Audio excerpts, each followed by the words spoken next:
नमस्कार मित्रांनो, मी अबूज पाटील स्वागत करतो तुमचं आपल्या जीके जीएसच्या या ऑनलाईन लेक्चर सिरीजमध्ये। बघा, प्रत्येक सरळ सेवा भरती प्रक्रियेमध्ये विचारला जाणारा महत्त्वाचा टॉपिक तो म्हणजे जागतिक वारसा स्थळ। आता जागतिक वारसा स्थळाच्या माध्यमातून आपल्याला प्रत्येक प्रश्नपत्रिकेमध्ये जी सरळ सेवा भरती प्रक्रिया असेल त्यामध्ये प्रामुख्याने कोणती प्रक्रिया असली तरी त्याच्यामध्ये तुम्हाला या ठिकाणी प्रश्न तुम्हाला आढळून येणारच आहे। कमी जास्त प्रमाणामध्ये कमी जास्त लेवलनं हा प्रश्न या ठिकाणी विचारला जाईल। तर जागतिक वारसा स्थळांच्या बाबतीमध्ये इत्यंभूत एकंदरीत ही माहिती घेण्याच्या उद्देशानं आपण हे लेक्चर बनवतोय। हे लेक्चर साधारणतः हा जो टॉपिक आहे जागतिक वारसा स्थळे या टॉपिक वरती साधारणतः 2 लेक्चरच्या माध्यमातून आपण या ठिकाणी 2 असतील किंवा 3 लेक्चर जेवढे होतील तेवढे आपण या ठिकाणी कंप्लीट करूया। तर जागतिक वारसा स्थळ याची पार्श्वभूमी नेमकी काय आहे, आजच्या या सेशनच्या माध्यमातून आपल्याला काय काय पाहायचं आहे। ठीक आहे, लक्षात ठेवा, पहिल्यांदा आपण काय पाहणार आहोत तर या ठिकाणी असणारी ही जागतिक वारसा स्थळ कोणती आहे। ठीक आहे, जागतिक वारसा स्थळे म्हणजे काय।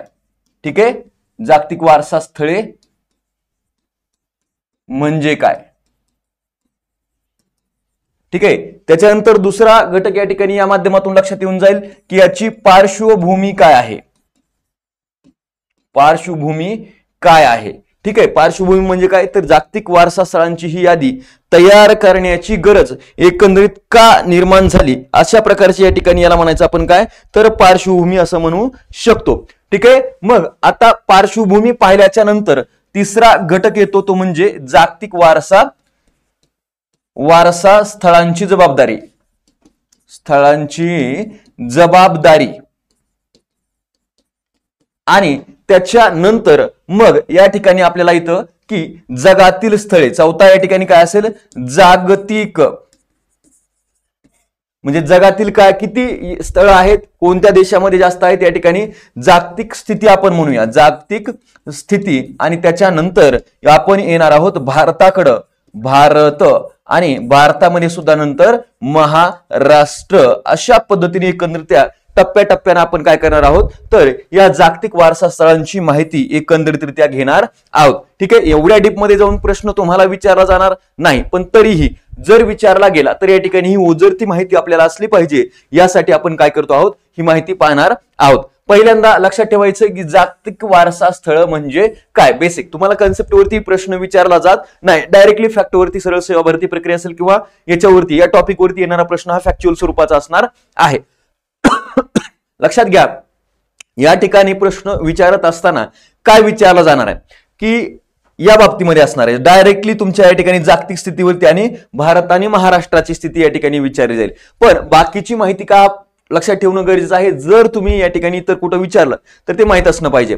ठीक आहे, तर जागतिक वारसा स्थळ म्हणजे काय तर लक्षात ठेवा की ज्या ठिकाणांच्या माध्यमातून, ज्या घटकांच्या माध्यमातून आपल्या प्राचीन संस्कृतीचा परिचय होतो, बरोबर, ज्या घटकांच्या माध्यमातून आपल्या प्राचीन संस्कृतीचा परिचय होतो आणि त्याच्या माध्यमातून, त्या संस्कृतीच्या माध्यमातून आपल्याला नवीन काही गोष्टी या ठिकाणी शिकायला मिळतात आणि आपली संस्कृती कशी आहे ती या ठिकाणी याची माहिती होते, अशा ठिकाणांना आपण सोप्या आणि साध्या भाषेमध्ये जागतिक वारसा स्थळ असं म्हणत असतो। बरोबर, आता ही झाली या ठिकाणी साधारण व्याख्या किंवा त्याचं म्हणजे नेमकं काय आहे तुमच्या लक्षात आलं असेल। ठीक आहे, आता मला सांगायचं की पार्श्वभूमी ही जागतिक स्तरावरून याच्या जतवणुकीची गरज का निर्माण झाली, याची पार्श्वभूमी नेमकी काय आहे। तर लक्षात ठेवायचं की इजिप्तमध्ये आपल्याला माहिती आहे की इजिप्शियन संस्कृती जी आहे, जी नाईल नदीच्या खोऱ्यामध्ये मोठ्या प्रमाणामध्ये काय झालेली होती, विस्तारलेली होती, कारण जगातली सगळ्यात मोठी, सगळ्यात जास्त लांबीची नदी आपल्याला पाहायला मिळते। बरोबर, मग ती इजिप्शियन संस्कृतीच्या बाबतीमध्ये एक प्रश्नचिन्ह या ठिकाणी म्हणजे त्यांच्या त्या संस्कृतीच्या संदर्भामध्ये काही स्थळ होती त्यांच्या एक अस्तित्वाचा प्रश्न जेव्हा निर्माण झाला त्यावेळी इजिप्शियन सरकारने काय केलं होतं, आस्वान धरण बांधलं होतं। कुठं तर या नाईल नदीवरती 1954चा कालखंड, 1954च्या कालखंडामध्ये आस्वान, लक्षात ठेवा कोणतं धरण आहे, आस्वान धरण। आस्वान धरण कोणत्या नदीवरती तर लक्षात ठेवायचं नाईल नदीवरती, आणि कधी तर लक्षात ठेवायचं 1954 मध्ये. आता हे आस्वान धरण बांधलं जात असताना आपल्याला मी तुम्हाला अगोदरच म्हटलं की नाईल नदीच्या दुतर्फामध्ये, नाईल नदीच्या तीरावरती ही इजिप्शियन संस्कृती काय झालेली होती रे, तर या ठिकाणी विस्तारलेली होती. मग जेव्हा हे आस्वान धरण बांधण्याचा विचार समोर आला तर या आस्वान धरणामुळे काय होणार होतं, तर जे काही जागतिक म्हणजे ते काही स्थळ होते इजिप्शियन संस्कृतीशी रिलेटेड असणारी जी काही प्राचीन स्थळं होती त्यांचं अस्तित्व या ठिकाणी काय आलेलं होतं, धोक्यात आलेलं होतं. आणि मग धोक्यात आल्यामुळं ही इजिप्शियन संस्कृती फक्त इजिप्त पुरती मर्यादित होती का, तर नाही. याचा संबंध जर बघितला तर तुम्हाला पाहायला मिळेल इजिप्त असेल, सुदान असेल या देशांसोबत असलेला पाहायला मिळतो. आणि मग या ठिकाणी आस्वान धरणामुळे जी काही स्थळं धोक्यात आलेली आहेत यांच्या संवर्धन आपण जागतिक स्तरावरून केलं गेलं पाहिजे याच्यासाठी पुढाकार घेतला, म्हणजे याची मागणी केली गेली कुणाकडं, युनेस्कोकडं. युनेस्कोकडे या ठिकाणी कोणी मागणी केली, तर मागणी केली होती 2 देशानं. एक त्यामध्ये इजिप्त सुद्धा होता, लक्षात ठेवायचं, इजिप्त सुद्धा होता. आणि दुसरा देश जो होता तो म्हणजे सुदान होता, लक्षात ठेवा, सुदान. या 2 देशांनी काय केलं, तर ही मागणी युनेस्कोकडे केली. आणि युनेस्को मग या ठिकाणी त्या भागामध्ये असणाऱ्या ज्या काही स्थळ आहेत त्यांच्या संवर्धनासाठी थोड्याफार प्रमाणामध्ये पुढाकार घेतला. पण जगभरामध्ये अशा प्रकारचा, पण तिथून पुढे एक गोष्ट सुरू झाली, लक्षात घ्या की जगभरामध्ये अशा प्रकारची अनेक स्थळं असू शकणार आहेत आणि या स्थळांचं काही ना काही कारणानं तर काय होतंय, तर त्या अस्तित्व धोक्यात आलेलं आहे. मग त्यांच्या संवर्धनासाठी काहीतरी केलं गेलं पाहिजे अशा प्रकारचा विचार हा 1960च्या दरम्यान युनेस्कोकडे आलेला आपल्याला पाहायला मिळतो. आणि त्याच्यानंतर मग युनेस्कोनं याच्यावरती पावलं उचलायला सुरुवात केली जगभरामध्ये. मग जसं की आपल्या इकडे मोहेंजोदडो असेल, हडप्पा संस्कृतीमधले काही ठिकाणं असतील, त्याच्यानंतर जगभरामध्ये इतर महत्वाची जी ठिकाणं आहेत त्यांच्या संवर्धनासाठी अगोदर त्यांनी इनिशियल प्रयत्न केले. आणि मग जागतिक स्तरावरून सुद्धा याच्यावरती सगळ्या देशांनी याच्यामध्ये सहभागी असलं पाहिजे, जगभरातील सगळ्या देशांनी सहभागी असलं पाहिजे. यासाठी या युनेस्कोनं काय केलं, एक ड्राफ्ट तयार केला, एक कराराचा ड्राफ्ट तयार केला. जो देश त्याचा भाग असेल त्या देशामध्ये असणाऱ्या जागतिक वारसा स्थळांची या ठिकाणी संवर्धनाची जी जबाबदारी ही युनेस्कोसह त्या देशाकडे या ठिकाणी म्हणजे जागतिक स्तरावरून घेतली जाईल असा प्रयत्न या ठिकाणी केला गेलेला पाहायला मिळतो. तो ड्राफ्ट कधी समोर आला, तर लक्षात ठेवायचं 16 नोव्हेंबर 1972 हा कराराचा एक मसुदा तयार करण्यात आला. लक्षात ठेवा, मसुदा तयार करण्यात आला. आणि प्रत्यक्षपणे त्या मसुदाची स्वीकृती कधी केली गेली, तर लक्षात ठेवायचं 17 डिसेंबर 1975. हाच मसुदा एक पुढे जागतिक करार म्हणून कधी अस्तित्वात आला, तर 17 डिसेंबर 1975 हा एक जागतिक वारसा करार म्हणून अस्तित्वात आला. आणि तिथं त्या कराराची स्वीकृती करणारे देश या ठिकाणी त्या देशामध्ये असणारी जागतिक वारसा स्थळ त्यांच्या संवर्धनासाठी युनेस्को मार्फत प्रयत्न केले जातील असं या ठिकाणी ठरवण्यात आलं. बरोबर. मग आता ही स्थळं या ठिकाणी आली आणि मग याच्यानुसार जर बघितलं तर त्यावेळी काही निकष ठरवली गेली होती. काही म्हणजे जागतिक वारसा स्थळ म्हणून कोणालाही एंट्री द्यायची का, की कोणाचाही कोणत्याही स्थळाचा समावेश करायचा आहे का, तर नाही. त्यावेळी इथं काही निकष ठरवले गेले. काही निकष कसे होते आपल्याला माहिती आहे की जागतिक वारसा स्थळांचे 3 प्रकारामध्ये वर्गीकरण करण्यात आलं. त्यामध्ये एक असतं, मूळ 2च प्रकार आहेत, पण तिसरा हा मिश्र स्वरूपाचा. पहिला प्रकार जर बघितला तर नैसर्गिक स्थळ आपण म्हणूया, ठीक आहे, नैसर्गिक. दुसरा प्रकार कोणता आहे, तो म्हणजे सांस्कृतिक, बरोबर, कल्चरल आपण म्हणतो, नॅचरल आणि कल्चरल. आणि तिसरा जो प्रकार असतो तो म्हणजे मिश्र स्वरूपाचा, मिक्स स्वरूपाचा. ठीक आहे. आता इथे या ठिकाणी जेव्हा हा करार आला गेला म्हणजे आणला त्यावेळेमध्ये या ठिकाणी काही निकष ठरवले गेले. नैसर्गिकच जागतिक वारसा स्थळ म्हणून घोषित करण्यासाठी 4 निकष या ठिकाणी निश्चित केले गेले. किती? 4 निकष. आणि सांस्कृतिक वारसा या ठिकाणी निश्चित करण्यासाठी 6 निकष या ठिकाणी निश्चित केले गेले. बरोबर. पण याच्यामध्ये 2000 म्हणजे एकूण किती झाले, 10 झाले. याच्यामध्ये काय केलं गेलं, 2005 मध्ये बदल केला गेला. आणि इथं सांस्कृतिक आणि कल्चरल असे या ठिकाणी सांस्कृतिक आणि नैसर्गिक असे या ठिकाणी निकष वेगळे न ठेवता एकंदरीत लमसम असे 10 निकष या ठिकाणी निश्चित केले गेले. आता 10 निकष मी तुम्हाला सांगत बसणार नाही. 10 निकषांच्या आधारे 10 निकषापैकी एक निकष जरी या ठिकाणी कमीत कमी एक निकष काय करणं गरजेचं आहे, तर त्या स्थळानं कंप्लीट करणं गरजेचं आहे. तेव्हाच त्याचा समावेश जागतिक वारसा स्थळांच्या यादीमध्ये केला जाऊ शकतो. हे प्रामुख्याने काय करायचंय, लक्षात घ्यायचं आहे. आता हे नैसर्गिक 4 निकष, सांस्कृतिक 6 निकष यांचं एकत्रित करूनच हे 10 बनवलेले आहेत. ठीक आहे. आणि मिश्र जर असेल तर या दोन्ही पैकी हे 10 आहेत, त्या 10 पैकी एक जरी या ठिकाणी निकष पूर्ण करणारा असेल तर त्यावेळी या ठिकाणी निश्चितपणे मिश्र स्वरूपाचा असेल तो एक पेक्षा जास्त निकष या ठिकाणी कंप्लीट करणार आहे का, तर इथं नैसर्गिक मधला एखादा असेल किंवा सांस्कृतिक मधला सुद्धा एखादा निकष पूर्ण करणारा असेल तेव्हा त्याला मिश्र स्वरूपाचा दर्जा या ठिकाणी दिला जाऊ शकतो. अशा पद्धतीनं एकंदरीतरित्या काय केलं गेलं तर याची पार्श्वभूमी आणि हे निकष ठरवले गेले. आता मी तुम्हाला काय सांगितलं की या ठिकाणी ही जागतिक वारसा स्थळांच्या संवर्धनाची जबाबदारी जागतिक स्तरावरून कोणामार्फत घेतली जाते, तर तुम्हाला सांगितल्याप्रमाणे युनेस्को कडून. ठीक आहे. आता युनेस्कोच्या संदर्भामध्ये आपल्याला थोडक्यात माहिती पाहणं अपेक्षित आहे किंवा गरजेचं आहे. मग ती या ठिकाणी माहिती आपण काय करूया तर ती थोडक्यामध्ये म्हणजे त्याची स्थापना वगैरे त्याचं काय आहे ते थोडंसं या ठिकाणी युनायटेड नेशन्सची एक ऑर्गनायझेशन आहे त्याच्या अंतर्गत काम करणारी. ठीक आहे. चला बघा इथं थोडक्यामध्ये सांगून देतो. बघा इथं जर बघितलं तर तुमच्या लक्षात येऊन जाईल, याला आपण काय म्हणतो, युनेस्को म्हणजे संयुक्त राष्ट्र शैक्षणिक, वैज्ञानिक व सांस्कृतिक ऑर्गनायझेशन किंवा याला आपण काय म्हणतो, United nations educational, scientific and cultural organisation. ही संस्था या ठिकाणी आपल्याला पाहायला मिळते. कोणती आहे रे तर UNESCO, united nations educational, scientific and cultural organization. ज्या संस्थेची स्थापना ही कधी करण्यात आलेली आहे 16 नोव्हेंबर 1945 म्हणजे अगदी भारताच्या स्वातंत्र्याच्या अगोदरच. ठीक आहे. यावेळी या ठिकाणी या संस्थेची स्थापना पार पडलेली आपल्याला पाहायला मिळते. आणि या ठिकाणी जर याचे क्षेत्रीय कार्यालय, आता एकाच ठिकाणी याचं मुख्यालय आणि बाकी इतर रिजनल याचे या ठिकाणी काय तर ऑफिसेस तुम्हाला पाहायला मिळतील. तर लक्षात ठेवायचं याचं मुख्यालय जर बघितलं तर कुठं आहे, पॅरिस. कुठं आहे, पॅरिस फ्रान्समध्ये. पॅरिस फ्रान्समध्ये याचं काय आहे, हेडक्वार्टर आहे. आणि याची एकूण जी काही रिजनल ऑफिसेस आहेत ती किती आहेत रे, 50 रिजनल ऑफिसेस असलेली आपल्याला पाहायला मिळते आहेत. बरोबर. जगभरामध्ये या ठिकाणी शांतता आणि सुरक्षा करण्याचं काम युनेस्को मार्फत पार पाडलं जात असतं. ठीक आहे. हे प्रामुख्याने कारण ही शैक्षणिक, विज्ञान आणि सांस्कृतिक क्षेत्रामध्ये काम करणारी एक महत्वाची संस्था जी युनायटेड नेशन्सची काय आहे रे तर एक सहयोगी संस्था असलेली आपल्याला पाहायला मिळते आहे. बरोबर. ही झाली युनेस्कोच्या संदर्भामध्ये तुम्हाला सांगितलं की या ठिकाणी ही लॉंग फॉर्म लक्षात ठेवायचा, united nations educational, scientific and cultural organization. 16 November 1945 ला स्थापन झालेली ही संघटना. बरोबर. हे एवढं या ठिकाणी प्रामुख्याने इथं लक्षात घ्यायचंय. आता आपल्याला परत एकदा जायचंय आपल्या मूळ मुद्द्याकडे, जागतिक वारसा स्थळांकडे. बरोबर. आता एकंदरीत आपण काय केलं त्याच्या थोडक्यामध्ये निकष सांगितले. बरोबर. निकष सांगितले त्याचबरोबर तुम्हाला काय सांगितलं की थोडक्यामध्ये त्याच्याबरोबर असणारे काही महत्वाचे पार्श्वभूमी सांगितली, का गरज निर्माण झाली आणि त्याची जबाबदार असणारी संस्था.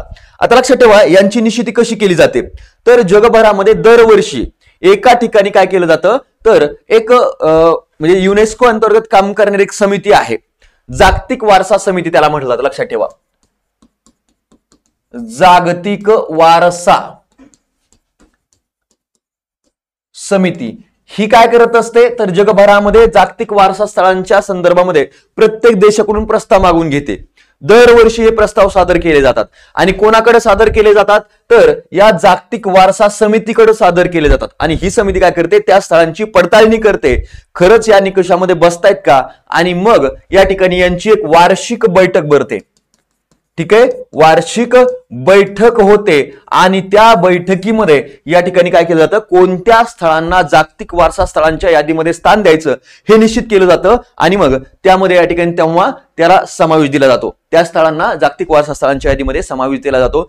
अशा प्रकारची या ठिकाणी रिसेंटची जी बैठक आहे, लक्षात ठेवा रिसेंटची जी 46वी बैठक पार पडलेली आहे, जागतिक वारसा समितीची 46वी बैठक जी पार पडलेली आहे 21 ते 31 जुलै, लक्षात ठेवा बरं का, 21 ते 31 जुलै 2024 रिसेंटची म्हटलोय मी, ती कुठं पार पडलेली आहे तर नवी दिल्लीमध्ये पार पडली आहे. नवी दिल्लीमध्ये ही पार पडलेली आहे. यावरती आपल्याला या ठिकाणी प्रश्न विचारला जाऊ शकणार आहे, त्यावेळी या प्रश्नाचं उत्तर आपण चुकता कामा नये, हे प्रामुख्याने काय करायचंय लक्षात घ्यायचंय. बरोबर. आता ही झाली या ठिकाणी 21 ते 31 जुलै पर्यंतची या ठिकाणी बैठक, आणि या बैठकीमध्ये जेव्हा जागतिक वारसा स्थळांना मान्यता दिली गेली तेव्हा या ठिकाणी लक्षात ठेवायचं भारतातली संख्या आणि जगभरामधली संख्या ही वाढलेली आपल्याला पाहायला मिळते आहे. मग ती नेमकी किती झाली तर लक्षात ठेवायचं जगभरामधील जागतिक 46व्या बैठकीनंतर जागतिक वारसा स्थळांची एकूण संख्या किती झाली रे तर लक्षात ठेवायचं 1223 एवढी झालेली आपल्याला पाहायला मिळते आहे. आता 1223 ही कुठे झाली जगभरामध्ये झाली, भारताचं आपल्याला पुढे पाहायचं आहेच. बरोबर. त्याच्यामध्ये लक्षात घ्या की या ठिकाणी सांस्कृतिक किती आहेत. बरोबर. म्हणजे आपण इथं नैसर्गिक त्याचबरोबर या ठिकाणी सांस्कृतिक आणि तिसऱ्या या ठिकाणी आपण असतो तो म्हणजे मिश्र स्वरूपाचे. बरोबर. तर आता लक्षात ठेवायचं की नैसर्गिक जागतिक वारसा स्थळांची संख्या जर बघितली जगभरामध्ये तर ती तुम्हाला पाहायला मिळणार आहे 231. इथं जर बघितली तर 900 या ठिकाणी 952 आणि मिश्र स्वरूपाचे मिक्स स्वरूपाचे आहे ज्याच्यामध्ये तुम्हाला नैसर्गिक अस्तित्व सुद्धा पाहायला मिळेल आणि सांस्कृतिक अस्तित्व सुद्धा पाहायला मिळेल. अशा स्वरूपाची या ठिकाणी संख्या जर बघितली तर ती आपल्याला पाहायला मिळते किती रे 40 एवढी असलेली लक्षात येऊन जाते आहे. बरोबर. ही झाली जागतिक स्तरावरती. आता याच्यापैकी भारतामध्ये किती आहेत. भारतामध्ये जर बघितलं भारतातील संख्या ठीक आहे जागतिक वारसा स्थळांची भारतातील संख्या जर बघितली ती किती झालेली आहे 43 झालेली आहे 46व्या बैठकीच्या अंती. आता 43 संख्या झालेली आहे. याच्यामध्ये सुद्धा या ठिकाणी जर बघितलं तर नैसर्गिक आहेत. त्याच्यानंतर जर बघितलं या ठिकाणी आपल्याला काय पाहायला मिळतात तर सांस्कृतिक स्वरूपाचे सुद्धा आहेत आणि याच्या बरोबरीनं अजून कोणते असणार आहेत रे तर मिश्र स्वरूपाचं असणार आहे. बरोबर. हे प्रामुख्याने काय करायचंय लक्षात घ्यायचं आहे. आता इथं बघा या ठिकाणी 7 आहेत. बरोबर 7 आहेत. इथं या ठिकाणी 35 पाहायला मिळतील आणि इथं 1 आहे. बरोबर. 7 नैसर्गिक जागतिक वारसा स्थळ भारतामध्ये आहेत, सांस्कृतिक 35 आहेत आणि मिश्र स्वरूपाचं किती आहे रे 1 जागतिक वारसा स्थळ हे निश्चित असलेलं आपल्याला पाहायला मिळतं आहे. बरोबर. आता याच्यापैकी आपल्याला पाहत असताना तुम्हाला सांगितल्याप्रमाणे काय करायचंय महाराष्ट्रामध्ये किती आहेत लक्षात घ्या. ठीक आहे. महाराष्ट्रामध्ये किती आहेत.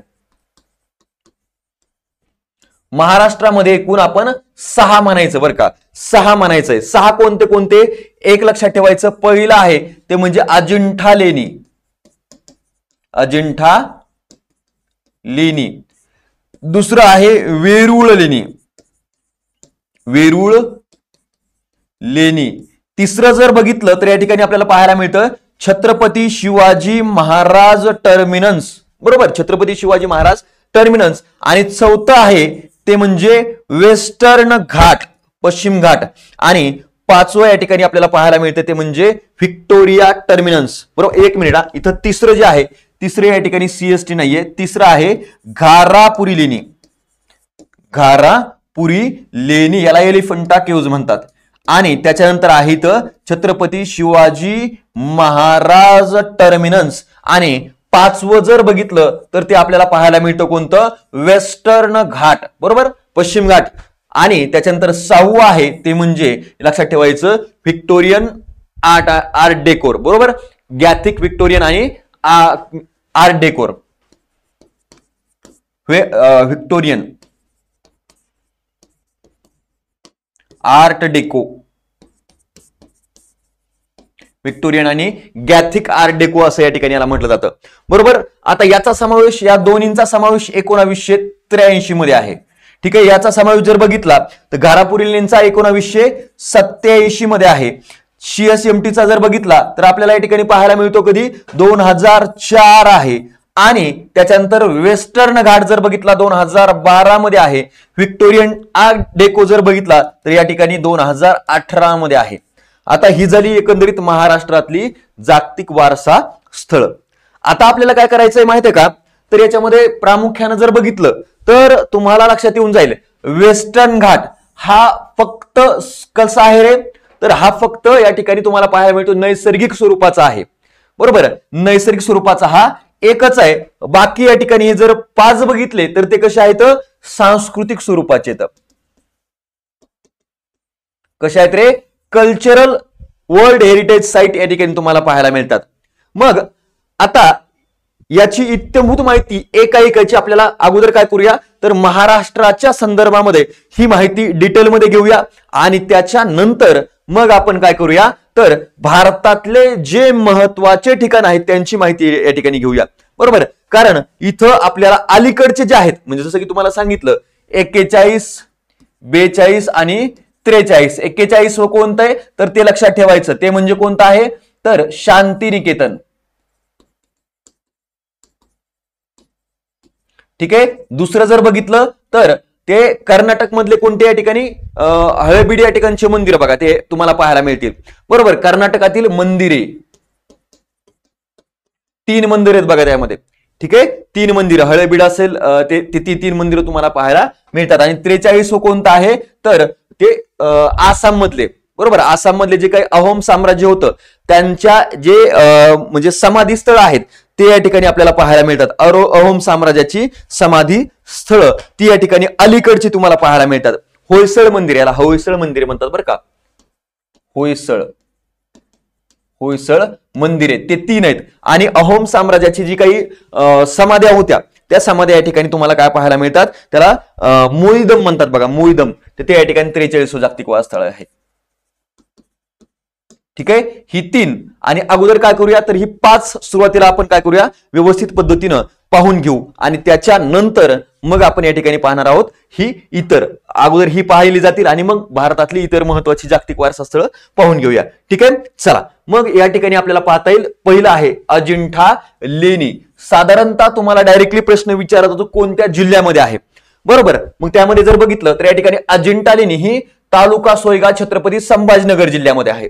कधीची आहे, तर लक्षात ठेवायचं सोयगाव तालुका, छत्रपती संभाजीनगर जिल्ह्यातील सोयगाव तालुक्यामध्ये आपल्याला या ठिकाणी ह्या लेण्या असलेल्या लक्षात येऊन जातात. जो तालुका छत्रपती संभाजीनगर प्रशासकीय विभागाचा तो उत्तरेकडचा तालुका आहे. ठीक आहे, हे प्रामुख्याने लक्षात ठेवा. आणि या लेण्यांची निर्मितीवरती सुद्धा प्रश्न विचारला गेलेला आहे. दुसरे इसवी सन पूर्व 2 ते इसवी सन 4 शतक अशा कालखंडामध्ये ही बांधली गेलेली आहे. बरोबर, पहिल्या 2ऱ्या शतकाचा हा कालखंड तुम्हाला पाहायला मिळतो. एक्झॅक्टली सांगता येणार नाही, पण पहिल्या 2ऱ्या शतकांचा हा, पहिल्या शतकापासून ते अगदी 4थ्या शतकापर्यंतचा हा कालखंड लक्षात येऊन जातोय. बरोबर आहे, इसवी सन पूर्व 2 लक्षात ठेवा, इसवी सन पूर्व 2 ते इसवी सन 4 शतक अशा कालखंडामध्ये या ठिकाणी हा बांधला गेला. म्हणजे प्रदीर्घ जवळपास 200 वर्षाचा हा कालखंड लागलेला असावा. आता याच्यामध्ये जर बघितलं तर इथं निर्मिलेल्या एकूण किती आहेत, 29 लेण्या. याच्यावरती सुद्धा प्रश्न आलेला आहे. बरोबर, 29 लेण्या या लेण्या म्हणजे एकूण याच्यामध्ये पाहायला मिळतात. आणि इथं ज्या लेण्या आहेत त्या लक्षात ठेवा, त्या लेण्यांमध्ये पेंटिंग्स प्रसिद्ध आहेत बघा. आणि या पेंटिंग वरती तुम्हाला कशाचा प्रभाव पाहायला मिळतो, तर लक्षात ठेवा कोणत्या देशातल्या पेंटिंग्सचा प्रभाव पाहायला मिळतो, तर 1 नंबर लक्षात ठेवायचं तो म्हणजे तिबेट आहे. 1 नंबर तिबेट, कारण तिबेट सुद्धा बौद्ध धर्माचं एक महत्वाचं केंद्र आहे. दुसऱ्या ठिकाणी आहे ते म्हणजे श्रीलंका. या दोन्हीही ठिकाणी ज्या पेंटिंग्स बौद्ध धर्माशी रिलेटेड असणाऱ्या पेंटिंग्स पाहायला मिळतात त्यांचा प्रभाव या लेण्यांमध्ये असणाऱ्या पेंटिंग वरती पडलेला लक्षात येऊन जातोय. हे सुद्धा महत्वाचं आहे. याच्यावरती सुद्धा तुम्हाला प्रश्न कदाचित विचारला जाऊ शकणार आहे. आणि सगळ्यात महत्वाची गोष्ट जर बघितलं, या तुम्हाला लेण्या पाहायला मिळतात बघा. आणि इथून ही जी जाणारी नदी आहे, हा नदी प्रवाह आहे, ही नदी कोणती आहे असा सुद्धा तुम्हाला प्रश्न विचारला जाऊ शकतो. त्यावेळी आपल्याला सांगता आलं पाहिजे की ही नदी आहे वाघूर नदी. कोणती नदी आहे रे, वाघूर नदी. आणि वाघूर नदी ही कोणाची उपनदी आहे, तर लक्षात ठेवायचं तापी नदीची उपनदी असलेली आपल्याला पाहायला मिळते. वाघूर नदी कोणाची उपनदी आहे, तापी नदीची उपनदी आहे. मग तुम्हाला जर प्रश्न विचारला की या ठिकाणी या अजिंठा लेण्या कोणत्या नदीच्या खोऱ्यामध्ये येतात, तर लक्षात ठेवायचं त्या आपल्याला तापी नदीच्या खोऱ्यामध्ये येतात. कोणत्या डोंगर रांगेमध्ये येतात आपल्याला ते तर माहितीच आहे, सातमाळा अजिंठा डोंगर रांग. सातमाळा अजिंठा डोंगर. बरोबर, हे तुम्हाला याच्यामध्ये लक्षात ठेवायचं आहे. बरोबर, मग हे झालं. कारण या अजिंठा लेण्यावरूनच काय केलं गेलेलं आहे रे, तर या डोंगर रांगेला नाव पडलंय अजिंठा डोंगर. बरोबर, कारण पश्चिमेकडचा नाशिक मधला जो भाग आहे तो या ठिकाणी काय म्हणून ओळखला जातो, सातमाळा डोंगर म्हणून ओळखला जातो.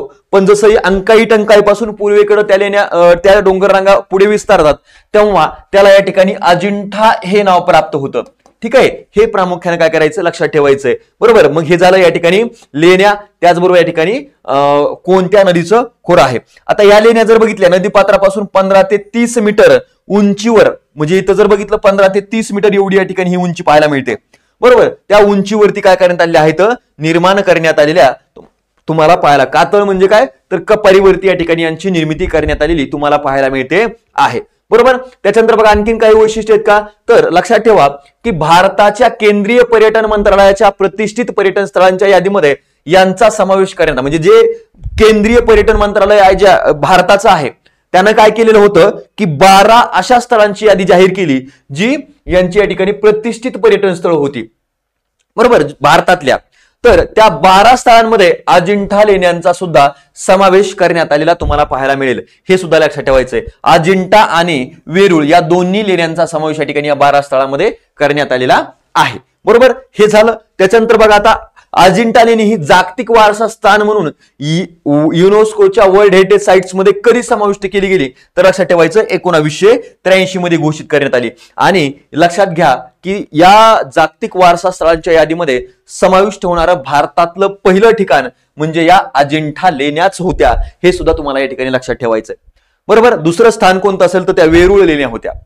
बरोबर, हे सुद्धा या ठिकाणी तुम्हाला लक्षात ठेवता हे पहिल्या जागतिक वारसा स्थळाचा मान हा यांना मिळालेला होता. जून 2013 मध्ये महाराष्ट्राच्या 7 आश्चर्यांची घोषणा करण्यात आली. बरोबर, जशी जागतिक स्तरावरती 7 आश्चर्य मानली जातात त्याच पद्धतीनं या ठिकाणी महाराष्ट्र सरकारनं सुद्धा ही 7 आश्चर्य जाहीर केली 2013 मध्ये. आणि त्या 7 आश्चर्यांमध्ये या ठिकाणी या अजिंठा लेण्यांचा सुद्धा समावेश करण्यात आलेला आपल्याला लक्षात येऊन जातो. बरोबर, ही इत्यंभूत माहिती या ठिकाणी काय करायची याच्या बाबतीमध्ये लक्षात ठेवायची आहे. त्याच्यानंतर बघा या लेण्या जर बघितल्या तर ह्या म्हणजे अगदीच प्राचीन कालखंडामध्ये निर्माण झाल्या, पण हा जर भाग बघितला तर तो पूर्ण जंगल व्याप्त भाग आहे. बरोबर, या भागामध्ये या ठिकाणी मोठ्या प्रमाणामध्ये काय आहे रे तर जंगल आहे. आणि मग जंगलामध्ये असताना इथं जर बघितलं त्या ठिकाणी भारताच्या मद्रास इलाक्यातील ब्रिटिश अधिकारी जॉन स्मिथ हा वाघाच्या शिकारीसाठी त्या भागामध्ये गेला होता. बरोबर, वाघाच्या शिकारीसाठी त्या भागामध्ये गेला असता त्याला या लेण्यांचा शोध लागलेला होता 28 एप्रिल 1819. कधी 28 एप्रिल 1819 साली यांचा शोध कोणी लावला, जॉन स्मिथ हा शिकारी होता. वाघाच्या शिकारीसाठी गेला होता, पण त्यावेळी मध्ये तिथं गेलं असता त्याला काय झाला, या लेण्यांचा शोध लागलेला आपल्याला पाहायला मिळतो. स्मिथने तेथील 10व्या क्रमांकाच्या लेणीतील एका खांबावर आपले नाव आणि तारीख कोरून ठेवल्याची आजही या ठिकाणी तिथं अंधुकपणे पाहायला मिळतं. त्यानं काय केलं होतं तिथं तेव्हा जे पाहिलं तेव्हा लगेच त्याने तिथं काय केलं, त्याची ही तारीख आणि त्याचं नाव तिथं कोरून ठेवलं. बरोबर, म्हणजे त्याचं नाव सुद्धा त्याने काय केलं तिथं अजरामर करून ठेवलं तुम्हाला पाहायला मिळतंय. ठीक आहे, मग त्याच्यामध्ये जर बघितलं तर याच्यामध्ये ज्या काही 29 लेण्या आहेत त्या 29 लेण्या 2 कालखंडामध्ये बांधल्या गेलेल्या असावेत असा एक या ठिकाणी हा पाहायला मिळतो, निकष पाहायला मिळतोय. त्यामध्ये कोणते कालखंड तर त्याचा कालखंड सांगितलेला आहे एक हिनयान कालखंड.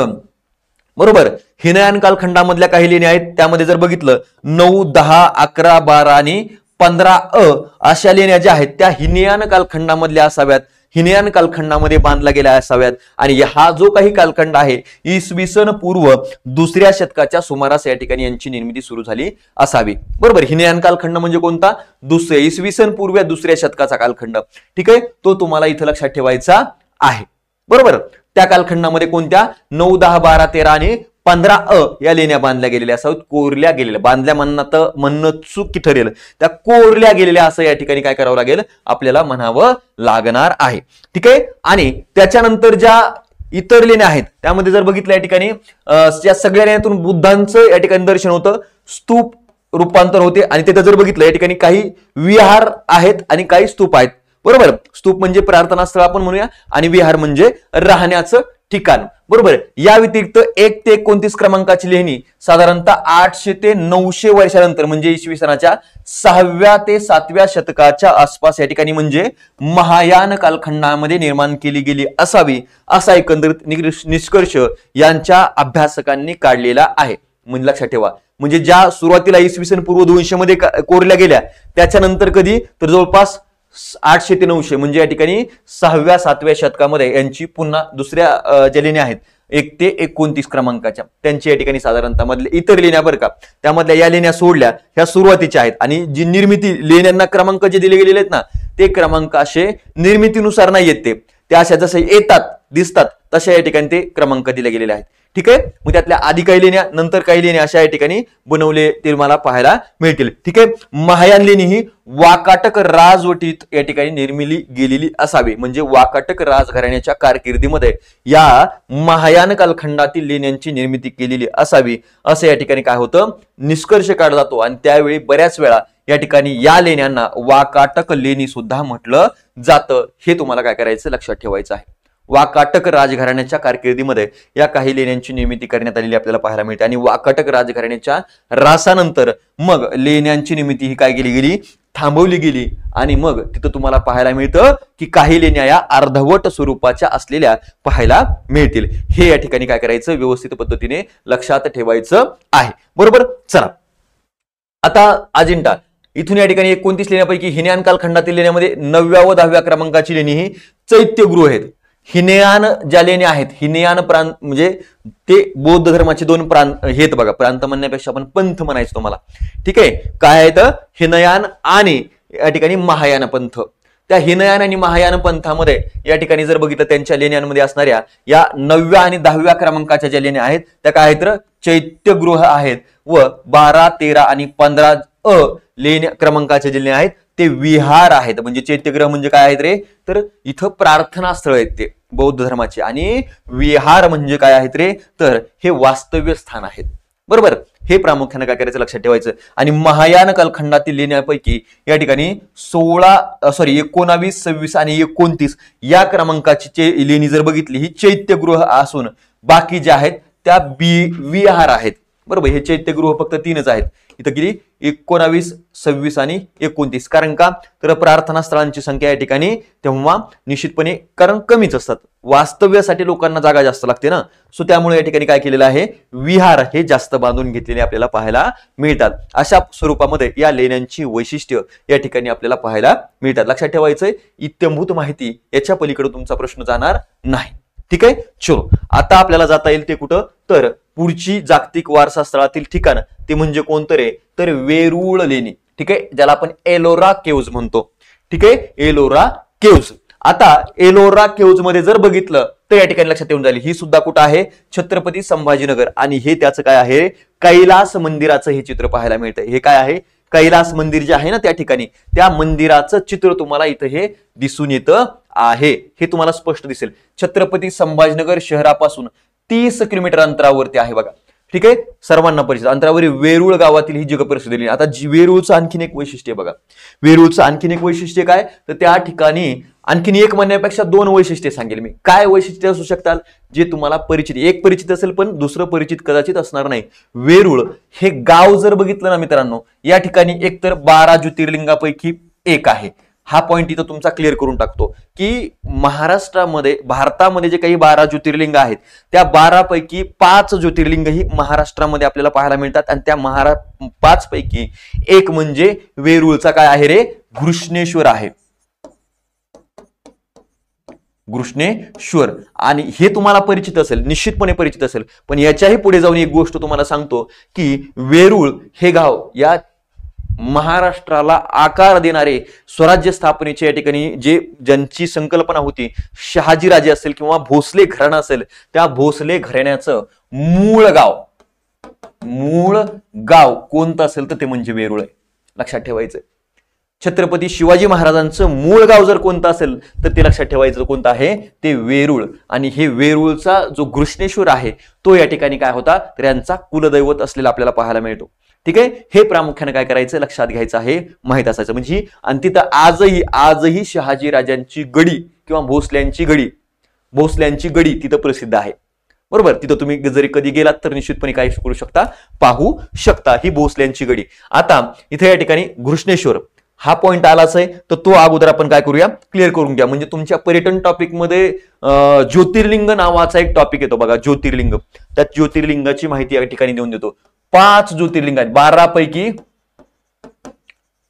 पैकी 5 हे कुठं आहेत रे? महाराष्ट्रात.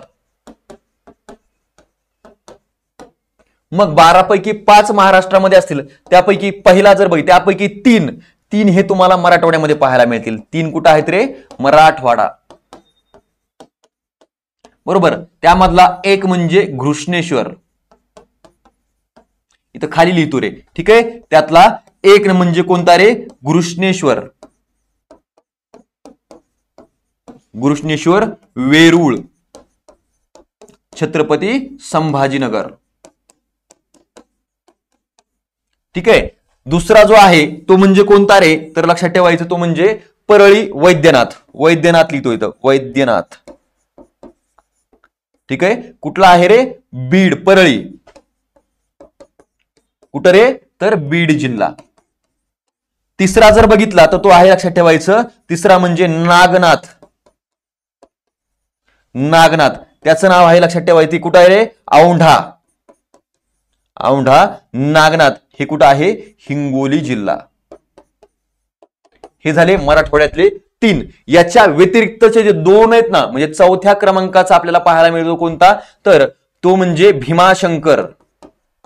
भीमाशंकर, आणि भीमाशंकर हा भीमाशंकर या ठिकाणी आहे, हे आहे पुणे जिल्ह्यामध्ये. आणि तिसरा 5वा आहे तो म्हणजे त्र्यंबकेश्वर. त्र्यंबकेश्वर हा आहे नाशिक जिल्ह्यामध्ये. अशी या ठिकाणी काय आहेत हे महत्वाचे 5 ज्योतिर्लिंग. पर्यटन स्थळामधला एक महत्वाचा पॉइंट इथं कव्हर होऊन जातोय, ठीक आहे. याच्यामध्ये जर बघितला तर नाशिक या ठिकाणी त्र्यंबकेश्वर जे आहे तिथं तुम्हाला पाहायला मिळतं की गोदावरी नदीचा आणि वैतरणी नदी, वैतरणा नदी जी आहे, वैतरणा नदी आणि गोदावरी नदी या 2 नद्यांचा काय होतो? उगम होतो. गोदावरी नदी पूर्वेकडे जाते आणि पश्चिमेकडे कोकणामध्ये वैतरणा नदी जाते, ठीक आहे. यांचा उगम नाशिक या ठिकाणी ब्रह्मगिरी टेकड्यावरती होतो. जी वैतरणा नदी आहे, गोदावरी नदी आहे, त्या नदीचा उल्लेख या ठिकाणी या ज्योतिर्लिंगाच्या बाबतीमध्ये कसा येतो? गौतमी, लक्षात ठेवायचं, गौतमी म्हणून येतो. म्हणजेच काय? तर प्राचीन ग्रंथामध्ये गोदावरी नदीला गौतमी या नावानं ओळखलं जायचं, बरोबर. आणि याच्याही पुढे आणखीन एक महत्वाची गोष्ट इथं तुम्हाला सांगतो, नागनाथचा जो भाग आहे, औंढा नागनाथचा भाग आहे, तो दारुकावन म्हणून ओळखला जायचं. दारुकावन नाही, त्याला वेगळ्या नावानं या ठिकाणी दारुकावन, ठीक आहे. मला वाटतं हा प्रश्न विचारला गेलेला आहे, बरोबर. मला याच्या सरळ सेवा प्रश्नपत्रिका होती याची, या ठिकाणी मला वाटतं DMERच्या ITI इन्स्ट्रक्टरच्या पेपरमध्ये TCS न आयोजित केलेली परीक्षा होती, त्याच्यामध्ये औंढा नागनाथचा जो प्रदेश आहे तो कोणत्या नावानं ओळखला जातो, तर तो प्रश्न या ठिकाणी विचारलेला आहे, दारुकावन. म्हणून तुम्हाला या ठिकाणी याचं सुद्धा नाव सांगितलं, गौतमी. जे 12 ज्योतिर्लिंगाचं स्तोत्रम आपल्याला ऐकायला मिळतं ना, त्याच्यामध्ये प्रामुख्यानं काय आहे तर हे यांची प्राचीन नावं तुम्हाला पाहायला मिळतील, ऐकायला मिळतील, बरोबर. गौतमी तटे तू त्र्यंबकम गौतमी तटे, दारुकावने तू नागेशम, अशा पद्धतीच्या ठिकाणी तो उल्लेख असल्या कारणानं तो तुम्हाला याचं सांगितलेलं आहे, बरोबर. बाकी या ठिकाणी मग ते लक्षात ठेवायचं, बरोबर. चलो, हे झालं ज्योतिर्लिंग. आता येऊ आपल्या मूळ मुद्द्याकडे, ठीक आहे. बघा, वेरूळची लेणी. वेरूळची लेणी कुठं? एलोरा केव्ज आपण त्याला म्हणतो, छत्रपती संभाजीनगर जिल्ह्यामध्ये. कुठून कुठपर्यंत? तर या संभाजीनगर पासून किती आहे? जवळपास 30 किलोमीटरच्या अंतरावरती असलेली ही प्रसिद्ध लेणी आहे. सातमाळा किंवा अजिंठा डोंगर रांगेमध्येच यांची सुद्धा निर्मिती करण्यात आलेली आपल्याला पाहायला मिळते. अजिंठा डोंगर रांगेचाच भाग या ठिकाणी आपल्याला पाहायला मिळतात. आणि कितव्या? तर 5व्या ते 10व्या शतकाच्या कालखंडामध्ये कोरलेल्या एकूण किती आहेत तर इथं 34 लेण्या आहेत. लक्षात ठेवा, तिकडे किती आहेत ते 29 आहेत आणि वेरूळला किती आहेत? 34 लेण्या ह्या प्रसिद्ध असलेल्या तुम्हाला पाहायला मिळतात, ठीक आहे. 34 लेण्या. आणि यामध्ये बौद्ध लेण्या किती रे? बौद्ध लेण्या जर बघितल्या 1 ते 12 क्रमांकाच्या या ठिकाणी बौद्ध लेण्या. हिंदू 17 लेण्या आहेत, क्रमांक 13 ते 29. आणि 5 जैन लेण्या आहेत, क्रमांक 30 ते पुढे या ठिकाणी 34 पर्यंत. अशा तिन्ही धर्माच्या लेण्या तुम्हाला इथं वेरूळ या ठिकाणी पाहायला मिळतील. 34 पैकी 34चं डिवायडेशन 3 धर्मामध्ये. 12 लेण्या बौद्ध आहेत 1 ते 12, 13 ते 29 तुम्हाला हिंदू लेण्या पाहायला मिळतील. आणि 5 ज्या लेण्या आहेत त्या 30 पासून पुढे या ठिकाणी 30 ते 34च्या 5 लेण्या जैन धर्माशी संबंधित असलेल्या तुम्हाला पाहायला मिळणार आहेत. अशा स्वरूपाच्या या ठिकाणी या लेण्या लक्षात येऊन जातात, बरोबर. चला, मग या ठिकाणी बघा, हे तुम्हाला कैलास मंदिर पाहायला मिळतं. बघा, कसं आहे रे हे? कैलास मंदिर या ठिकाणी लक्षात येऊन जात आहे, ज्याची निर्मिती या ठिकाणी कधी के यस तेच परत आलं का रे? ठीक आहे, हीच परत आलं. ठीक आहे, चलो दुसऱ्या ठिकाणी एलोरा केव्ज 1951 साली भारत सरकारने या लेण्याला राष्ट्रीय स्मारक म्हणून घोषित केलं गेलं आणि त्यानंतर ती भारत सरकारच्या पुरातत्व विभागाकडे दिलं गेलेलं आहे त्याच्या निगराणीसाठी. युनेस्कोनं 1983 मध्ये वेरूळ लेणीचा समावेश जागतिक वारसा स्थळांच्या यादीमध्ये केला, ते तुम्हाला सांगितलेलंच आहे. ठीक आहे, कैलास मंदिर या जगातील त्याच्या स्थापत्यशास्त्राचा अद्भुत नमुना आहे. ठीक आहे, आणि हे राष्ट्रकूट राजवंश या ठिकाणी कृष्ण प्रथम याच्या कारकिर्दीमध्ये या कैलास मंदिराची निर्मिती करण्यात आलेली आहे. म्हणजे बांधकामाला सुरुवात केली गेली, म्हणजे कोरायला सुरुवात केली गेली. कैलास मंदिर एक अद्भुत नमुना आहे. हे प्रामुख्याने काय करायचंय इथं लक्षात घ्यायचं आहे, लक्षात ठेवायचं आहे. बरोबर, कारण महत्वाचं आहे. याच्यावरती प्रश्न आलेला आहे. ठीक आहे, आणि मला वाटतं इथून पुढे जर प्रश्न आला तर तुम्हाला या पॉइंटवरती प्रश्न नाही, याला IMP करून ठेवायचं आहे. 34 लेण्या ज्या आहेत, 34 लेण्यांची या ठिकाणी डिवायडेशन, 12 बौद्ध लेण्या वगैरे वगैरे या बाबतीमध्ये तुम्हाला प्रश्न विचारला जाणार आहे. त्यामुळे काय करायचंय, व्यवस्थित पद्धतीने याच्यावरती कॉन्सन्ट्रेट करायचंय, याला लक्षात ठेवायचं. याच्यावरती डेफिनेटली प्रश्न विचारला जाऊ शकेल. तुम्हाला असा प्रश्न विचारला जाऊ शकेल की या ठिकाणी ज्या वेरूळ या ठिकाणी असणाऱ्या एकूण 34 लेण्यांपैकी किती लेण्या या जैन धर्माशी रिलेटेड आहेत? तर या ठिकाणी 5 लेण्या या जैन धर्माशी रिलेटेड. खालीलपैकी कोणत्या लेण्या या ठिकाणी जैन धर्माशी रिलेटेड आहेत? तर क्रमांक 30 ते 34 क्रमांकाच्या लेण्या या जैन धर्माशी संबंधित असलेल्या आपल्याला पाहायला मिळतात. ठीक आहे, चला त्याच्यानंतर बघा घारापुरी लेणी, घारापुरी किंवा एलिफंटा केव्ज असं म्हटलं जातं. का तर इथं याच्या मुख्यद्वार जो होतं त्याच्या मुख्यद्वाराच्या जवळ या ठिकाणी मोठाच्या मोठा हत्ती होता, म्हणून हत्तीचं शिल्प बरं का, हत्ती इन द सेन्स काय, शिल्प दगडाचा कोरलेला, म्हणून त्याला एलिफंटा केव्ज असं म्हटलं जातं. बरोबर, आणि महाराष्ट्रातील मुंबईहून 6 ते 7 मैल अंतरावरती समुद्रावरती एक बेट आहे घारापुरी नावाचं, तिथे या ठिकाणी ऍक्च्युअल जर याचा पोर्शन बघितला तर रायगड जिल्ह्यामध्ये येतो.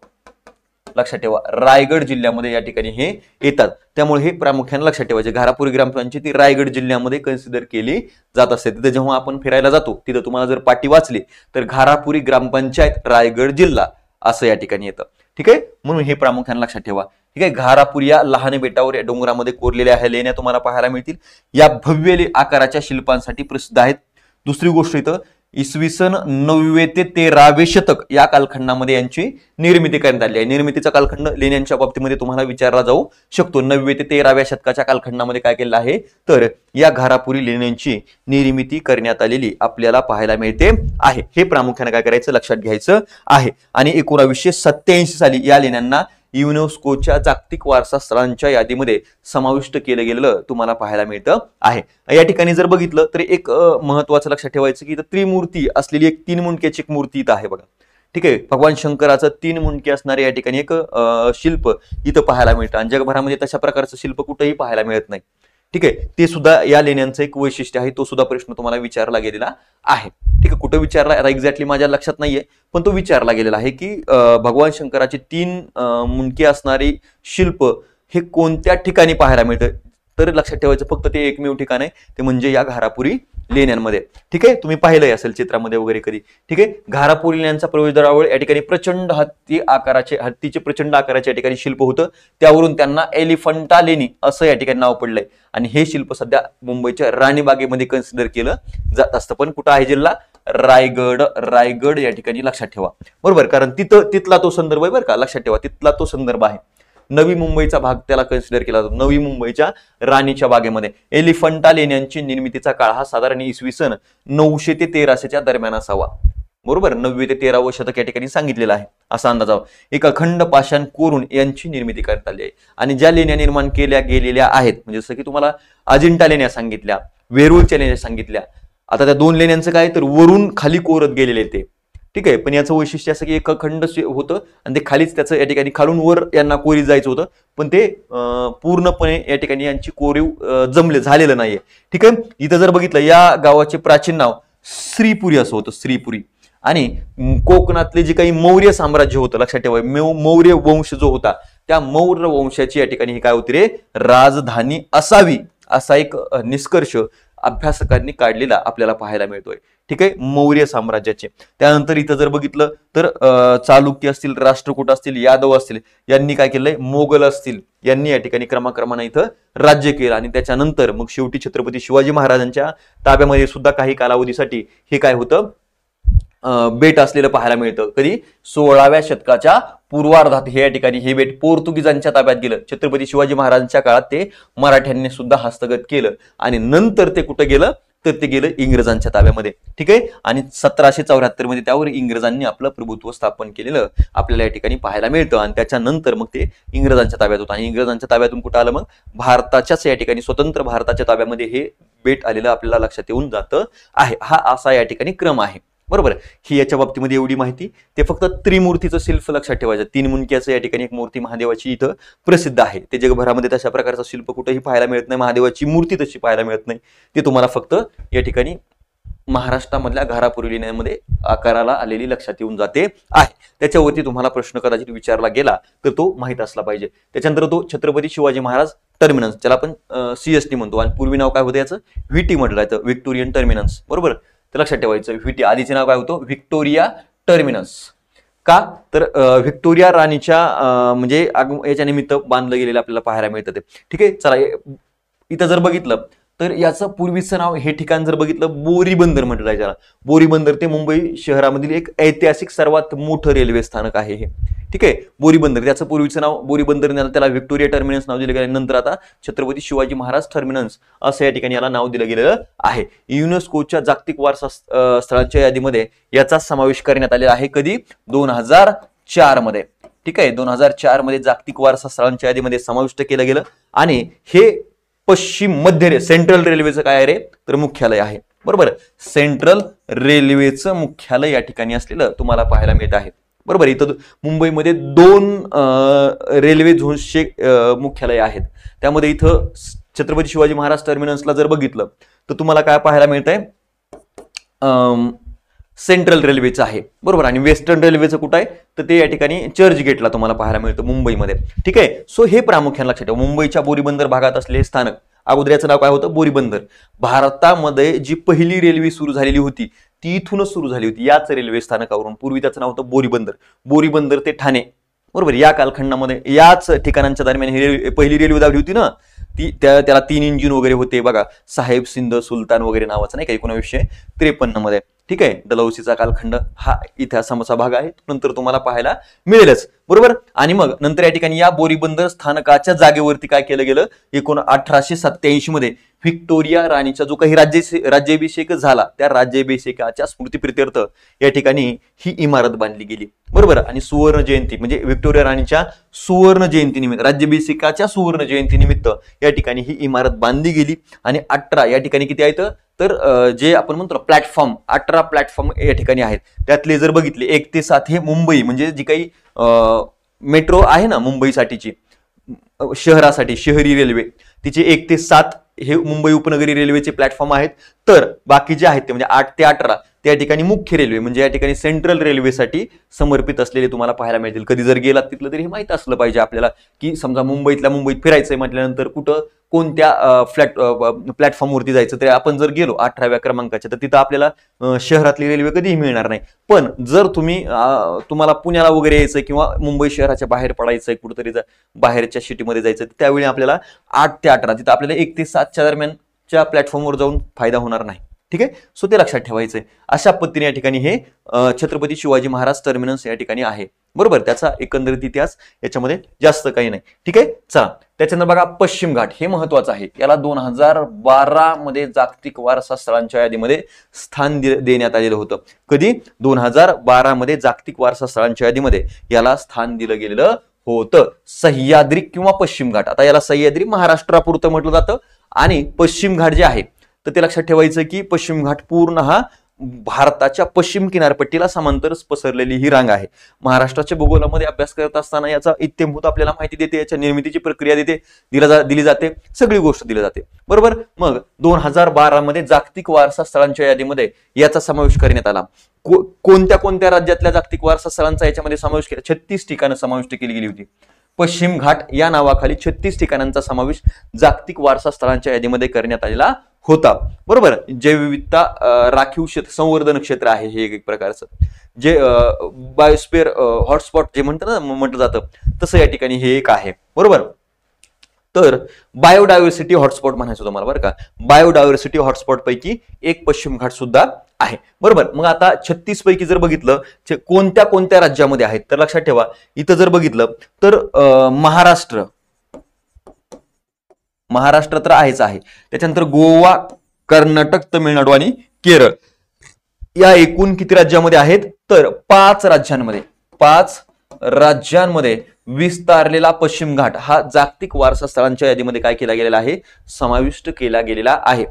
तापी नदीच्या दक्षिणेकडून पश्चिम घाटाची सुरुवात होती ती अगदी कन्याकुमारी पर्यंत आहे, म्हणजे तमिळनाडूच्या दक्षिण टोकापर्यंत या ठिकाणी हा पश्चिम घाट विस्तारलेला आपल्याला पाहायला मिळतो. आणि या डोंगर रांगेचा जवळपास 60% भाग जर बघितला तर तो कर्नाटकमध्ये येऊन जातो. सर्वाधिक लांबी या ठिकाणी कुठे आहे, कर्नाटक राज्यामध्ये असलेली आपल्याला पाहायला मिळते आहे. बघा या ठिकाणी तुम्हाला पाहायला मिळेल पश्चिम घाट कुठे विस्तारलाय, तर हा पश्चिम इथून या ठिकाणी तापी नदी जाते, बरोबर. तापी नदी या पद्धतीने या ठिकाणी इथपर्यंत इथं बघा इथं आहे, म्हणजे या ठिकाणाचा गुजरात सुद्धा आहे, गुजरातमध्ये सुद्धा याचा विस्तार आहे, बरोबर.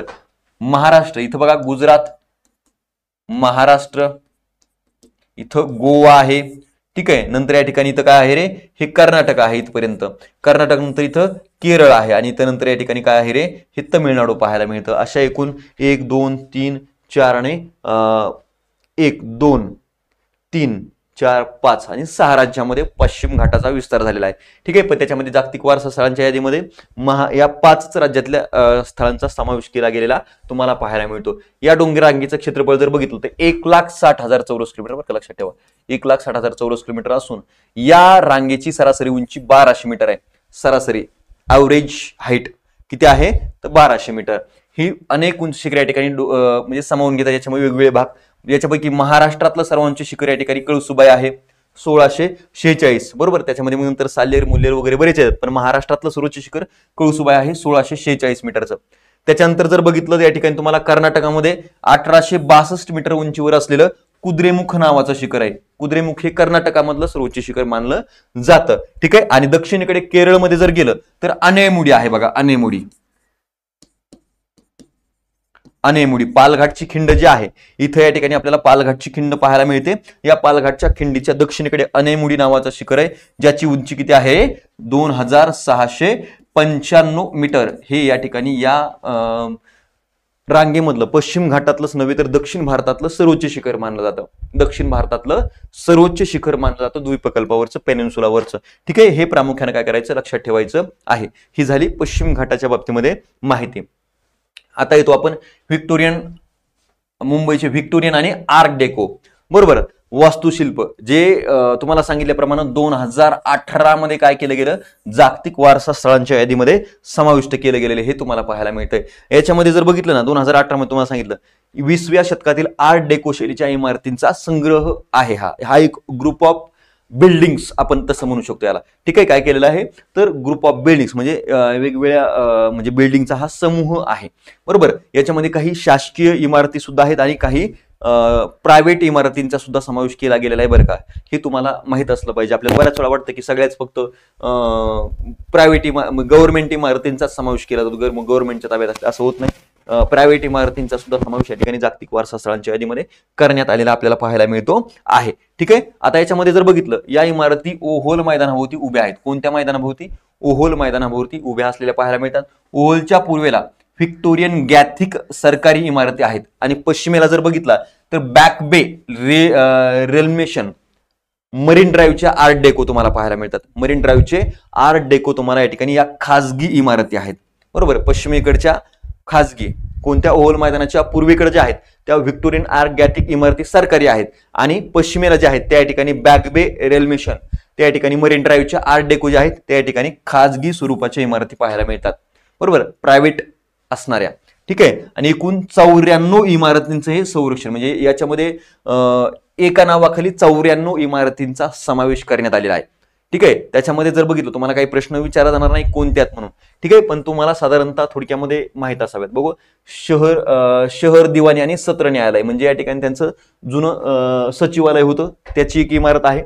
बॉम्बे विद्यापीठ संकुल आहे, त्याच्यामध्ये मग राजाबाई टॉवर विद्यापीठ ग्रंथालय, दीक्षांत सभागृह हे पाहायला मिळतात. त्यानंतर मुंबई उच्च न्यायालयाची इमारत आहे, सार्वजनिक बांधकाम विभागाची इमारत आहे, स्प्लेंडड हवेली आहे, डेव्हिस ससून ग्रंथालय पाहायला मिळतं, एल्फिन्स्टन महाविद्यालय, महाराष्ट्र पोलीस मुख्यालय आहे, त्याच्यानंतर भारतीय मर्कंटाईल हवेली आहे, वेलिंग्टन फाउंटन पाहायला मिळतो, नंतर स्टँडर्ड चार्टर्ड बँक बिलिंग्टन आहे, आर्मी नेव्ही बिल्डिंग आहे, त्याच्यानंतर या ठिकाणी विज्ञान संस्था आहे, मॅजेस्टिक आमदार निवास आहे, नंतर या ठिकाणी सर कावोजी जहांगीर हॉल, त्याचबरोबर national gallery of modern art यांचा सगळ्यांचा समावेश कुठं केलेला आहे जागतिक वारसा स्थळांच्या यादीमध्ये. ठीक आहे. पश्चिम रेल्वेचे मुख्य कार्यालय पाहायला मिळतं आणि छत्रपती शिवाजी महाराज वस्तू संग्रहालयाचा सुद्धा समावेश कुठं केला गेलेला आहे या जागतिक वारसा स्थळांच्या यादीमध्ये, व्हिक्टोरियन गॅथिक इमारतींच्या माध्यमातून. ठीक आहे. आणि प्रायव्हेट या सगळ्या सरकारी इमारती झाल्या. आता आर्ट डेको मध्ये जर बघितल्या, आर्ट डेको मी तुम्हाला सांगितल्याप्रमाणे त्या ठिकाणी रिगल सिनेमा, मोटाबाई हवेली, सुना महाल, केवल महाल, ओव्हल मैदान आणि मरीन ड्राईव्हच्या आसपासच्या इतर इमारती.